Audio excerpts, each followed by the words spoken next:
السلام علیکم friends, defence updates میں پاکستان ایئر فورس کے C-130 طیارے کی برطانیہ میں ہونے والے ایئر شو میں پہلی پوزیشن کی خبر آپ کے ساتھ شیئر کریں گے۔ رومانیہ کی ترک نیوی سے ڈائریکٹ شپ کی ایکوزیشن، انڈونیشیا سمیت دیگر اہم بین الاقوامی دفاعی خبریں بھی اس ویڈیو میں شامل ہوں گی۔ So let's start.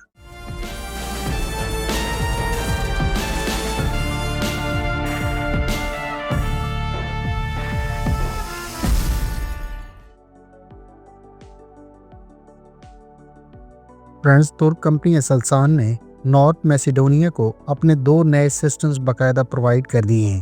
اس بارے میں آفیشیل سطح پر منعقد کی جانے والی تقریب کے تحت ترک کمپنی اسلسان کے تیار کردہ adapt 300T fire support command and control system اور اس کے علاوہ Volkan 230 gun fire control systems Northern Macedonian army کو پرووائڈ کیے گئے ہیں۔ ان سسٹمز کی پروویژن کے حوالے سے منعقد کی جانے والی تقریب میں ناردرن میسیڈونیا کے جہاں پرائم منسٹر نے شرکت کی، وہیں اس کنٹری کے defence minister, chief of general staff اور دیگر سینئر آفیشلز موجود تھے۔ ترک کمپنی اسلسان کے تیار کردہ یہ سسٹمز، جس میں خاص طور پر اگر ہم والکان کی بات کریں تو یہ gun fire control system advance targeting اور فائر کنٹرول کیپیبلٹیز پرووائڈ کرتا ہے، جو ناردرن میسیڈونیا کی آرٹلری پریسیشن اور ایفیکٹونیس کو فردر انہینس کرے گا۔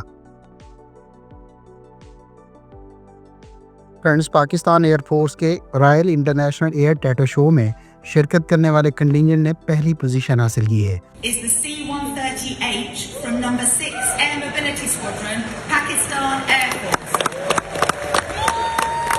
18 سے 20 جولائی کو منعقد کیے جانے والے اس Royal International Air Tattoo show میں پاکستان ایئر فورس کی جانب سے C-130H ٹرانسپورٹ ایئر کرافٹ اور JR-17 تھنڈر بلاک 3 کے ساتھ شرکت کی گئی تھی، جبکہ اس ایئر شو میں مختلف ممالک کے ٹرانسپورٹ اور فائٹر ایئر کرافٹ کی شرکت کے بعد پینل کی جانب سے پاکستان ایئر فورس کے C-130H طیارے کو پہلی پوزیشن کے لیے منتخب کیا گیا تھا۔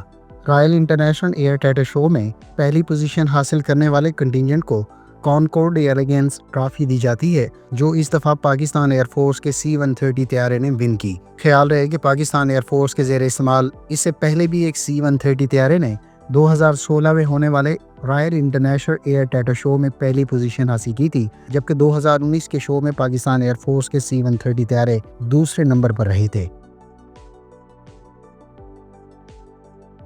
فرینڈز، رشین میڈیا میں یہ رپورٹس گردش کر رہی ہیں کہ رشیا چین سے J-35 stealth year craft acquire کر سکتا ہے۔ ابھی تک یہ واضح نہیں کہ چین کے تیار کردہ J-35 carrier borne stealth aircraft اور J-35A میں سے رشیا کس ایئر کرافٹ میں انٹرسٹڈ ہے۔ خیال رہے کہ رشیا اس وقت ایک ہی ایئر کرافٹ کیریئر استعمال کر رہا ہے، جو بنیادی طور پر 2017 سے آؤٹ آف سروس ہے۔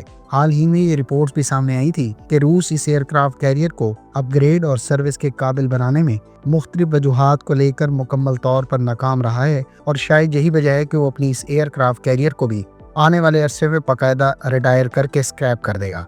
دوسری جانب روس کے بارے میں اس قسم کی کوئی خبر سامنے نہیں آئی جس سے یہ ثابت ہوتا ہو کہ روس نئی ایئر کرافٹ کیریئر پر کام کر رہا ہے۔ گو کہ روس کی نئی ایئر کرافٹ پروگرام سے متعلق تمام تر کام اس وقت ڈیزائن فیز میں ہے اور اس کی کنسٹرکشن کے مستقبل قریب میں کوئی امکانات نظر نہیں آ رہے۔ ایسے میں کیریئر بورن J-35 کی ایکوزیشن محض ایک قیاس آرائی معلوم ہوتی ہے، تاہم J-35A، جس کو خاص طور پر ایئر فورس ورژن کے طور پر چین کی جانب سے اسٹیلتھ ایئر کرافٹ کے طور پر متعارف کرایا گیا ہے، وہ روس کی جانب سے کنسیڈر کیا جا سکتا ہے۔ روس ابھی بھی اپنی ایئر فورس میں Su-57 کو مکمل طور پر آپریشنل کرنے میں ناکام رہا ہے، جو اس کا مقامی سطح پر ہی تیار کیے جانے والا next generation combat aircraft ہے۔ گو کہ اس کی ابتدائی محدود پیمانے پر سیریل پروڈکشن کا آغاز اب سے چند سال پہلے کر دیا گیا تھا، تاہم یہ آج بھی محدود نمبرز میں رشین ایئر فورس میں سرو کر رہا ہے۔ ایسے میں روس کی جانب سے چین سے J-35 carrier borne stealth aircraft consider کیے جانے کے امکانات تو موجود نہیں، تاہم J-35A کو فیوچر میں کنسیڈر کیا جا سکتا ہے۔ آپ کی ان رپورٹس کے بارے میں کیا اوپینین ہے؟ کمنٹ باکس میں اپنی رائے کا اظہار ضرور کریں۔ فرینڈز، نیٹو کنٹری رومانیہ کے بارے میں اطلاعات ہیں کہ اس نے ٹرکش نیوی کے زیر استعمال ایک کامبیٹ شپ باقاعدہ ڈائریکٹلی اکوائر کرنے سے متعلق ڈیل سائن کی ہے۔ اس ڈیل کے تحت جس کی مالیت 223 ملین یوروز پلس ٹیکس بتائی گئی ہے، اس کے تحت رومانین نیوی کی جانب سے ٹرکش نیوی کے زیر استعمال رہنے والی TCG اکحصار P1220 شپ ڈائریکٹلی ٹرکش نیوی سے ایکوائر کی جا رہی ہے۔ ٹرکش نیوی کی یہ شپ جس کو مقامی سطح پر ترکی میں تیار کیا گیا تھا، اس کو حال ہی میں ترک نیوی میں باقاعدہ شامل کیا گیا تھا۔ یہ شپ حصار RF نامی surface to air missile system استعمال کرتی ہے، جو رومانیہ کو بھی اس شپ کے ساتھ ویپنز پیکج میں شامل ہوگا۔ یوں رومانیہ پہلا نیٹو کنٹری بن جائے گا جو Hisar RF surface to air missile systems استعمال کرے گا۔ اس کے علاوہ ان شپس پر اینٹی شپ رول مقاصد میں نیول سٹرائک میزائل کو بعد میں انٹیگریٹ کیا جائے گا۔ فرینڈز، ترک کمپنی اسفات کی جانب سے لیڈ کیے جانے والے اس پروجیکٹ کے تحت TCG اکحصار کو ستمبر 2023 میں باقاعدہ لانچ کیا گیا تھا اور اس پر سی ٹرائلز کا آغاز دسمبر 2024 میں کیا گیا تھا۔ یہ شپ ٹوٹل 99.5 میٹرز کی لینتھ رکھتی ہے،